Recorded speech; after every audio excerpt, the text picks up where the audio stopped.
নমস্কাৰ, মোৰ চেনেলৰ আন এটি ভিডিঅ'লৈ আপোনালোক সকলোকে স্বাগতম জনাইছোঁ। আজি মই আন এবিধ ৰেচিপিৰ ভিডিঅ' লৈ আহিছোঁ। সেয়া হ'ল মাছৰ মুড়িঘণ্টৰ ৰেচিপি। চাওকচোন, ইমান ধুনীয়া হৈছে ন দেখিবলৈ, কিন্তু খাবলৈ ইয়াতকৈ বহুত বেছি টেষ্টি হৈছিলে আৰু বনাবলৈ যে বহুত সহজ। আপোনালোকে প্লিজ এনেকৈ বনাই চাব আৰু কেনেকুৱা পালে মোক কমেণ্ট কৰি জনাব। আৰু এনেকুৱা সহজ টেষ্টি ৰেচিপি পাবলৈ প্লিজ মোৰ চেনেলটো ছাবস্ক্ৰাইব কৰিব। ইয়াৰ বাবে মই লৈছোঁ মাছৰ মাথা, যিকোনো ডাঙৰ মাছৰ মাথা ল'লেই হ'ল। মাথাটো আমি ভালদৰে ভাজি লৈছোঁ আৰু লৈছোঁ আলু কেইটুকুৰামান আৰু লৈছোঁ পিঁয়াজ কাটি আৰু আদা নহৰু থেতেলিয়াই লৈছোঁ। আমাক আৰু লাগিব চিৰা মই আধা বাতি লৈছোঁ। আপোনালোকে পৰিমাণসমূহ প্ৰয়োজন অনুসৰি ল'ব। ইয়াৰ উপৰিও আমাক লাগিব নিমখ, হালধি, মিঠাতেল, গোটা জিৰাৰ গুড়ি আৰু গৰম মছলা গুড়ি। যদি আপোনালোকৰ মছলাসমূহৰ কিবা নাথাকেও কোনো কথা নাই, তেনেকৈও বনাব পাৰিব, তেনেকৈও খাবলৈ বহুত টেষ্টিয়ে হয়। এতিয়া মই কেৰাহীত তেল গৰম কৰি তাতে আলুখিনি ভালদৰে ভাজি ল'ম।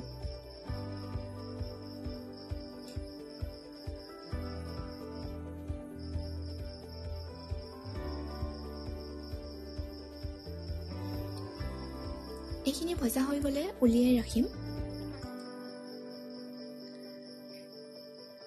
এয়া আমাৰ ভজা হৈ গৈছে, এইখিনি এতিয়া উলিয়াই ৰাখিলোঁ। এতিয়া একেখিনি তেলতে আমি গোটা জিৰা দি দিম আৰু কাটি ৰখা পিঁয়াজখিনি দি তাৰপিছত এইখিনি ভালদৰে ভাজি ল'ম।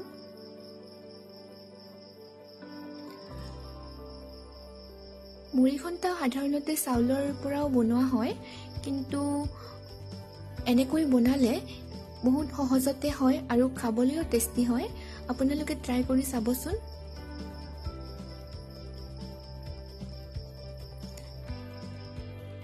আৰু কেনেকুৱা পাই বনাই খাই মোক জনাব কমেণ্ট কৰি।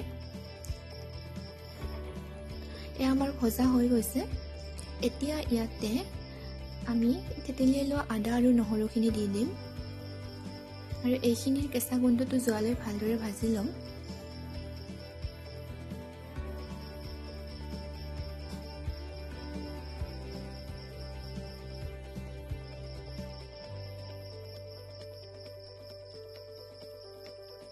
এতিয়া চিৰাখিনি ধুই ল'ম, কিন্তু বেছি সময় পানীত ৰাখিব নালাগিব, নহ'লে চিৰাখিনি গলি যোৱাৰ সম্ভাৱনা থাকে।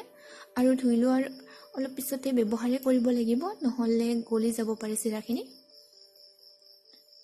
আমি ধুই লৈছোঁ। এতিয়া আমাৰ এইখিনিও ভজা হৈ গৈছে।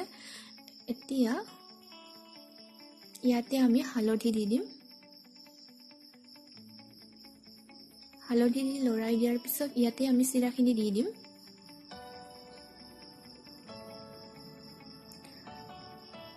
আপোনালোকে মুড়িঘণ্ট খাই বাৰু কেনেকুৱা পায়? মই কিন্তু বৰ ভাল পাওঁ। আপোনালোকে এনেকৈ বনাই খাবচোন, বহুত সহজতে হয় আৰু খাবলৈ বহুত বেছি টেষ্টি হয়। এয়া আমি ইয়াতে এতিয়া চিৰাখিনি দি দিছোঁ। এইখিনি এতিয়া ভালদৰে লৰাই থাকিব লাগিব। এনেকৈ লৰাই ভাজি ল'ব লাগিব।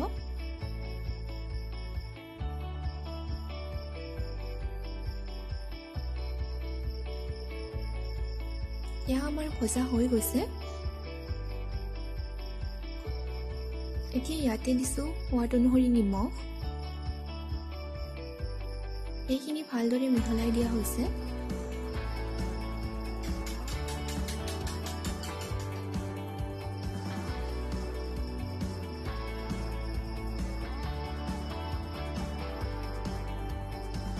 এতিয়া ইয়াতে ভাজি লোৱা মাছৰ মাথাটো দি দিয়া হৈছে। এতিয়া এইটো ভাঙি দিব লাগিব। এয়া আমি ভাঙি দিছোঁ। এতিয়া ইয়াতে আগতে ভাজি থোৱা আলুৰ টুকুৰাকেইটা দি দিছোঁ। এতিয়া এইখিনি অলপ লৰাই থাকিব লাগিব ভালদৰে।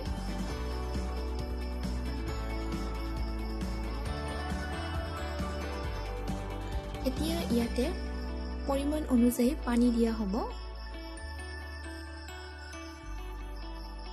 এয়া আমি পানী দি দিছোঁ আৰু এইখিনি ভালদৰে লৰাই আছোঁ। এতিয়া এইখিনি কম জুইত উতলিবলৈ দিব লাগিব।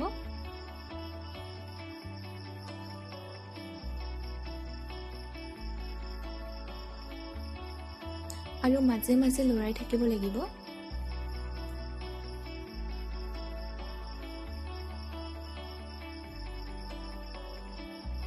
এইখিনি যিমান ভালদৰে উতলা হয় সিমানেই টেষ্টি হয় খাবলৈ।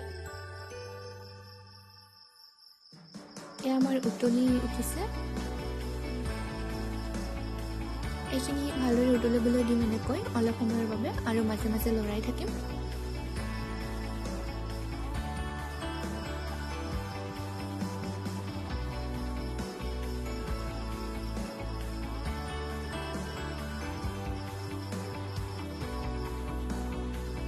এয়া ভালদৰে কিছু সময়ৰ বাবে উতলিছে। এতিয়া ইয়াতে আমি অলপমান জিৰা গুড়ি দি দিছোঁ।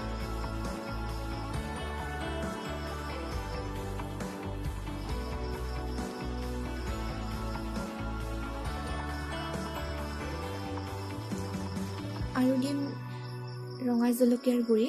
আপোনালোকে যিমান পৰিমাণৰ জ্বলা খাব বিচাৰে সিমান পৰিমাণৰ দিব।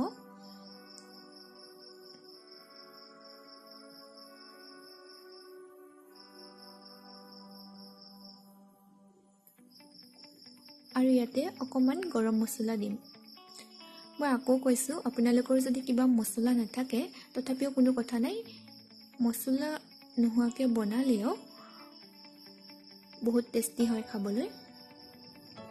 এতিয়া এইখিনি ভালদৰে লৰাই দি অলপ সময়ৰ বাবে ৰাখি থ'ম আৰু আমাৰ তৈয়াৰী হৈ যাব মুড়িঘণ্টটো। এয়া অকণমান উতলাই আহিছে আকৌ। এতিয়া এইখিনি ভালদৰে লৰাই গেছটো নুমাই থ'ম।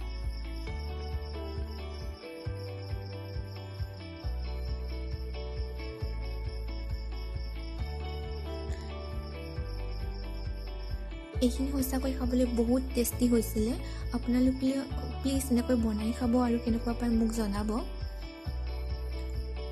এয়া আমাৰ টেষ্টি মুড়িঘণ্ট ৰেডি হৈ গ'ল। এয়া মই অলপ বাতিত উলিয়াই লৈ পিঁয়াজ দি দিছোঁ। আপোনালোকে প্লিজ এনেকৈ বনাই খাব আৰু মোক জনাব কেনেকুৱা পায়। আৰু এনেকুৱা টেষ্টি ৰেচিপিৰ বাবে প্লিজ মোৰ চেনেলটো ছাবস্ক্ৰাইব কৰিব আৰু লাইক কৰিব, কমেণ্ট কৰিব আৰু ৰেচিপিটো শ্বেয়াৰ কৰিব সকলোৰে লগত। এয়া মই আন এটা বাতিত উলিয়াই লৈছোঁ।